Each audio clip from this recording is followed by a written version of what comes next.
Well, Mark, beautiful venue, but sadly the performance didn't match the surroundings.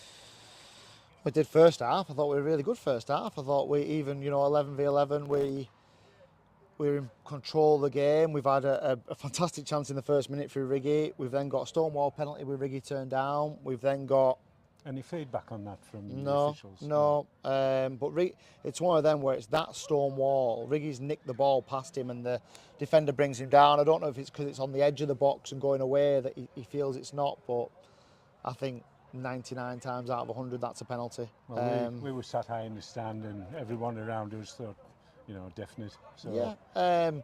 But even then, we controlled the game really well. We played some decent stuff. We played forward quickly. I thought Jamie Allen was causing them more and more problems. Thought Dav on one side was starting to become more influential in the game.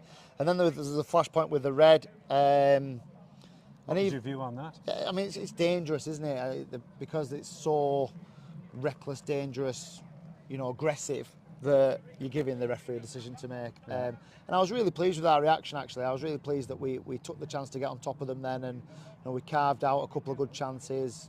Josh goes through 1v1, doesn't he, which is a great chance for us. We have a 1v1 second half as well. So it's not like we haven't created enough chances today. We have.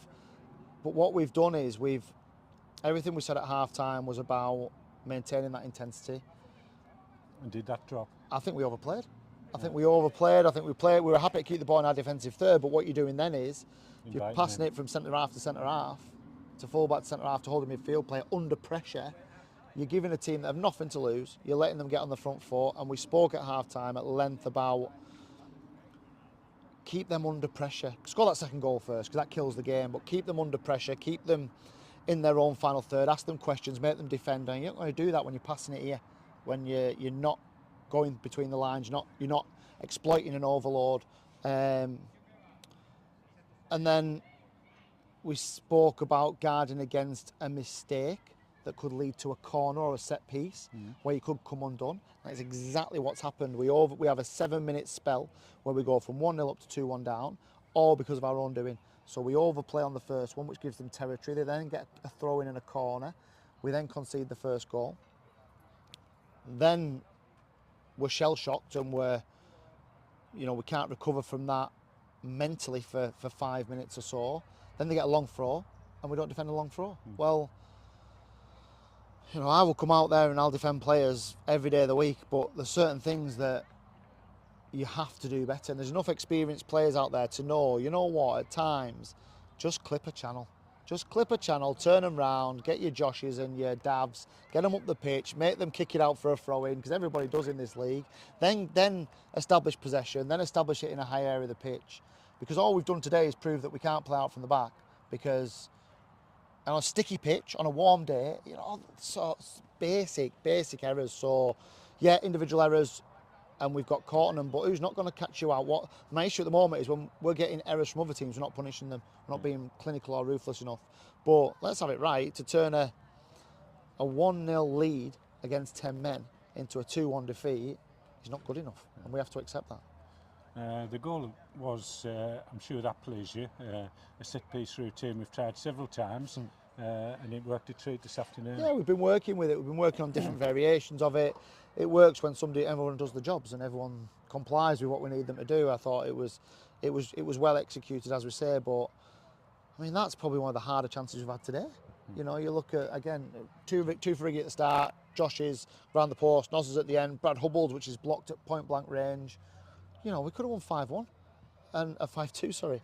And instead, we have to front it up and face the music and accept that because we haven't stuck to plan, because we haven't done everything that we needed to do from a territory perspective, we've got beat. And it was similar on Tuesday. We can't have these spells. We're getting hurt. For every spell that we're not right at it, we're getting hurt. We got hurt for a 20-minute spell against Blyth on Tuesday, got hurt for a 15-minute spell here today. Going back to the Josh Galloway incident, brilliant saving tackle or poor miss? Well, I mean, it's coming away. He can probably chop it, but in the heat of the moment, in the speed of it, the kid has done very well. He's I mean, again, they're defending for their lives, haven't they, at the end? Yeah, there, indeed. Yeah. But that's what you should do. That's what Yeah. a football club, it's what our football club expects. It's what our supporters expect. And Was their attitude better than our second half? well, what we did was we allowed them to grow, and that gave them a lift in the game. I don't think it's an attitude thing. I think it was more an application thing from us in terms of where we played and how we played. And that wasn't what we'd asked for. It wasn't what I know you need to do in this league to win games, because I've been here long enough and been around it long enough. But I can't keep saying the same things. So we've got to, you know, we tried a little tweak with shape today, which worked in the first instance. But if I'm going to commit an extra player into an extra area to try and hurt somebody, if we don't get the ball up there, they might as well be sat in the stand with me, because it's. So yeah, hugely frustrated, hugely annoyed, hugely disappointed, and you know, I'm disappointed for the people that came to travel, because, you know, they've probably seen us have 8 chances, but they've also seen us have a bit of a soft underbelly, and that has to change quick.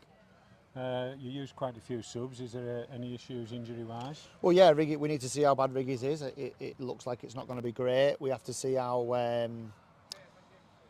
Jamie Allen's recovering, because I mean, we were so comfortable with those 2 players on the pitch, and that's not disrespect to those that came on, because they still created good chances. But you know, Jamie must have nicked it off the toe of the holding midfielder 3 or 4 times. Well, the two combined together well, didn't They they? do, and all of a sudden Jamie's in, and he's in behind, and we got a corner from one and a block on the other. So we just need to wrap Jamie up in cotton wool. But you know, certainly playing Tuesday, Saturday, until we go Saturday to Saturday, I think it's unlikely Jamie's going to get through 90 minutes. Yeah. I think otherwise we've just made changes to try and swing the game in our favour. I thought Brad played pretty well when he came on, to be fair. He's not fit either, but I thought Brad played pretty well when he came on. I thought if we were to look at players who I think have done what we've asked them to do, I thought Jake Allen was excellent in midfield. But we just haven't taken our chances, which is why we've got beat ultimately. But we've got beat because we've had a 15-minute spell where we've looked naive and fragile, and there's enough experience, certainly in that back line, to not be like that. So a bit of working out to do. We'll show them the goals tonight, and we'll show them the bits that we asked them to do that they didn't do. But ultimately, we're here to try and win football matches. So if players can't do it for us, we've got to do something else. We've either got to change the people, or you've got to, you know, look to do something significantly different with how we play. So a little bit of thought, a little bit of thinking time tonight, a little bit of reflection. We'll have a look at how we. You know, it's good that we get a turnaround to Brig on Tuesday, because we want to get back out there. But you know, we have chucked 3 points away today. There's no question of that. Mark, we share your disappointment and frustration. Thanks for facing the music. Thank you. Cheers, Steve.